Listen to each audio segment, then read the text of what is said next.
अस्सलाम वालेकुम जनाब, आई वेलकम यू ऑल। हम लोगों ने बात करनी है ऑन ओलिगोपोली।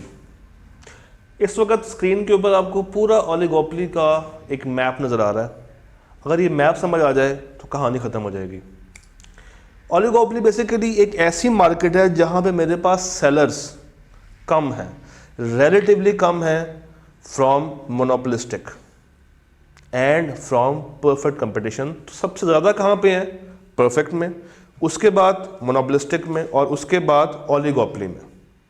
और मोनोपोली में मेरे पास सिर्फ और सिर्फ एक ही सेलर होता है। अच्छा, सेलर्स तो मार्केट में फ्यू हैं, तो every policy they develop is affecting the other one. क्योंकि कम लोग हैं ना, तो आपस में जंग करना शुरू हो जाते हैं, आपस में लड़ते हैं।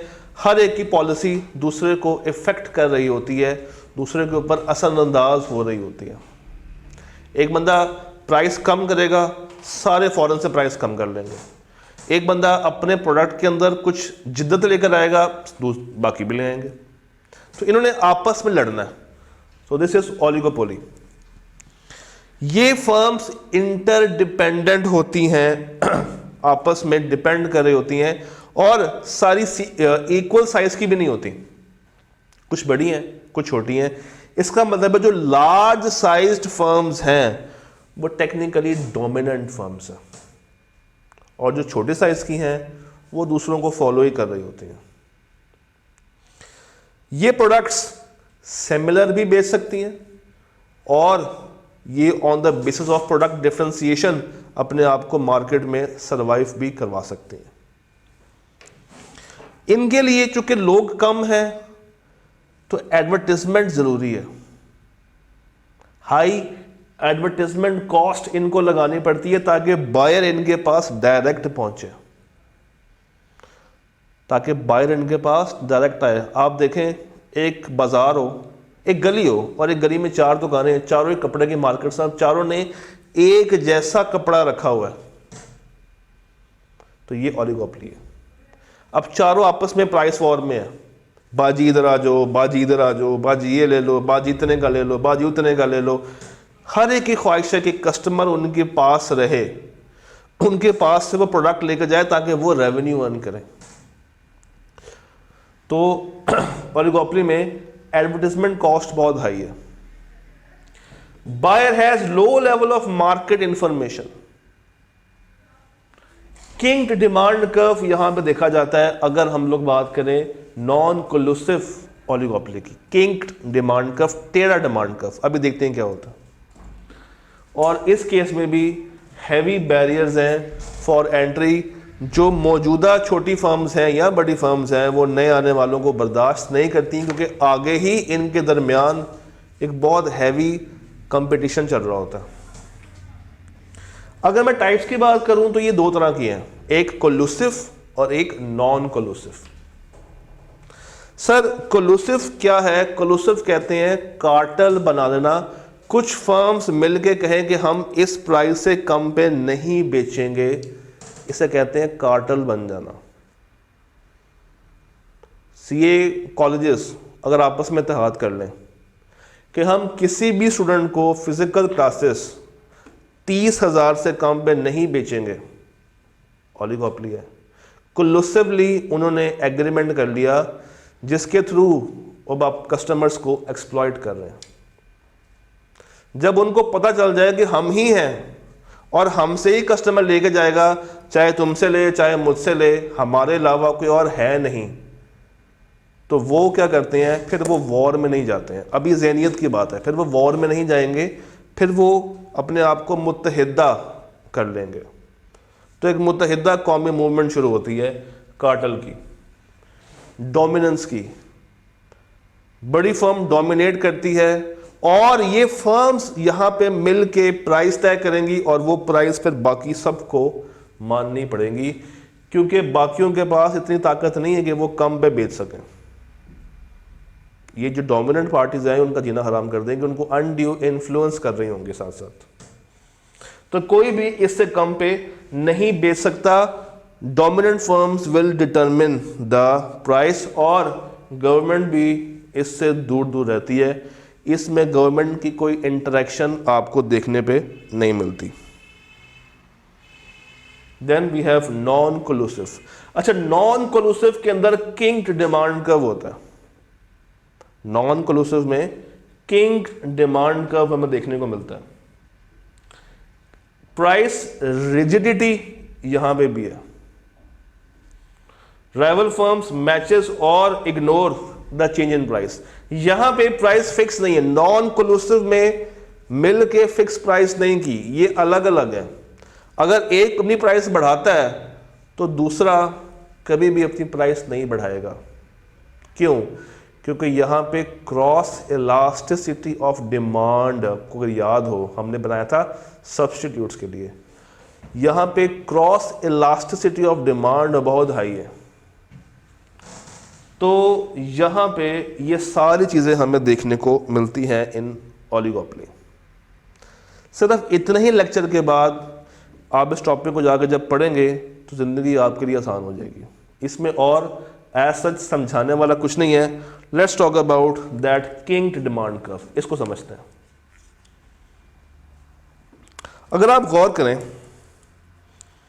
तो किंग डिमांड कर्व में क्या चल रहा है, मैंने एक्स एक्सिस पे लिया है आउटपुट, वाई पे है मेरे पास रेवेन्यू और कॉस्ट। डिमांड यहां से स्टार्ट हो रही है, ये एरिया इनइलास्टिक है। ये एरिया क्या है? ये एरिया इलास्टिक है। नीचे वाला एरिया क्या है? Highly inelastic. ऊपर वाला क्या है? Highly elastic. मैं यहां लिख भी देता हूं, this area is highly elastic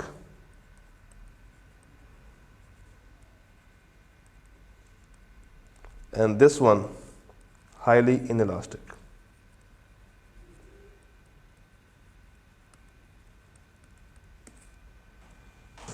तो technically what's happening is कि यहां पे at this point kink आ रहा है। इसको टेक्निकली ऐसे जाना चाहिए था, मगर ये अंदर की तरफ मुड़ चुका है। ये टेढ़ा है, ये अंदर की तरफ दब चुका है। किंक आया है, टेढ़ापन आया है। और ये किंक बाहर को नहीं होगा, अंदर की तरफ होगा। क्यों? इसने हाईली इलास्टिक से क्या बनना है? Highly inelastic. तो एक तरफ मेरे पास आ गया मेरा एवरेज रेवेन्यू, यानी कि मेरा डिमांड। तो AR के साथ क्या होता है? MR। तो सर ये जो आप वाइट में देख रहे हैं, दिस इज माय MR। और हमने कहा था MC कट करेगा, तो हमने MC को यहां पे कट भी करा दिया। ये मेरा MC है और ये कट कर रहा है, दिस इज माय MC।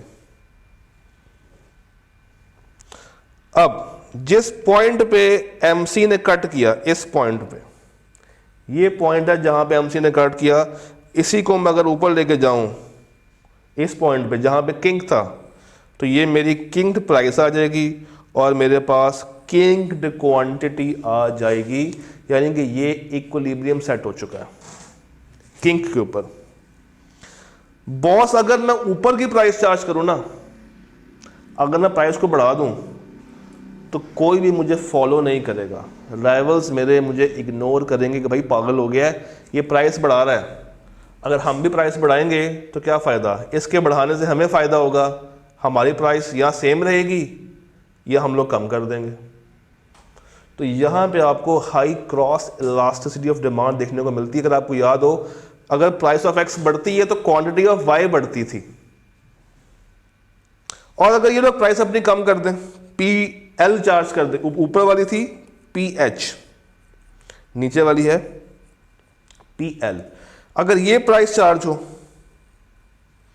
तो गौर करें क्वांटिटी बढ़ तो रही है मगर इतना ज़्यादा इफेक्ट नहीं आ रहा। मगर प्राइस बढ़ाने से क्वांटिटी में देखें कितना हैवी चेंज आया। और अगर प्राइस कम होगी तो क्वांटिटी में इतना इफेक्ट क्यों नहीं आया? क्योंकि बाकी भी कम कर लेंगी। यानी कि PL जब होगी, जब लो प्राइस चार्ज करेगी ये फर्म, तो बाकी इसको फॉलो करेंगे।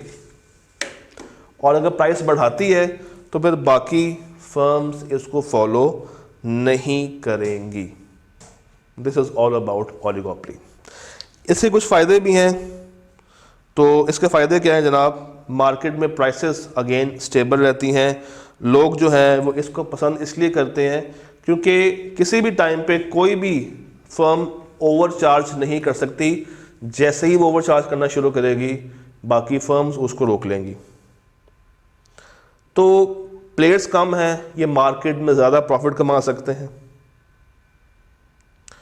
कस्टमर्स को इजीली इंफॉर्मेशन सारी अवेलेबल है क्योंकि बायर्स वगैरह कम है ना, तो ये काम उनके लिए ज़्यादा इजी हो जाता है। फिर कुछ मसले मसाइल, एडवर्टीजमेंट कॉस्ट इनका सबसे बड़ा डिसएडवांटेज है। इनको बहुत हैवी कॉस्ट इनकर करनी पड़ती है, बहुत हैवी किस्म की कॉस्ट। इनोवेशंस अगर ये लोग लेकर आए अपने प्रोडक्ट के अंदर तो क्या ही बात है, जो कि लेकर अक्सर नहीं आ रहे होते। And price setting dominating firms करती हैं और वो इम्पोज करती हैं छोटी फर्म्स के ऊपर। अच्छा, इसके बाद ना किताब में एक टॉपिक गिवन है, that is firms behaviour and globalisation. I believe कि ये टॉपिक रीड ओनली है, एक दफ़ा आप लोगों ने पढ़ लेना। इफ़ यू गॉट दैट तो अच्छी बात है। समझ नहीं आ रही है, मुश्किल लग रहा है, तो please genuinely ask me in the group. कुछ इम्पैक्ट्स हैं इसके, just like division of labour, economies of scale, competition को बढ़ावा मिलता है, high productivity, availability of capital. ये सारी बातें वैसे हम लोग कवर कर चुके हैं, कोई चीज़ आपको नई देखने को नहीं मिलेगी। स्टिल इफ़ यू बिलीव कि नहीं ये चीज़ ऐसे कवर होनी चाहिए तो आप बताइएगा, हम इसको ज़रूर कवर कर सकते हैं व्हाट्सएप ग्रुप के अंदर। Done. So 2, 3 and 4 we are done. Next target है मेरा chapter 1 and I will try कि मैं इसको इसी पैटर्न पे, यानी कि इस पैटर्न पे आपको मैं कवर करवाऊं in the next 2 lectures. Maximum भी गए तो 3 पे जाएंगे, बट आई बिलीव कि हम इसको 2 पे कवर कर सकते हैं। डन हो गया। आपसे मुलाकात करते हैं नेक्स्ट लेक्चर में, तब तक के लिए अल्लाह हाफ़िज़।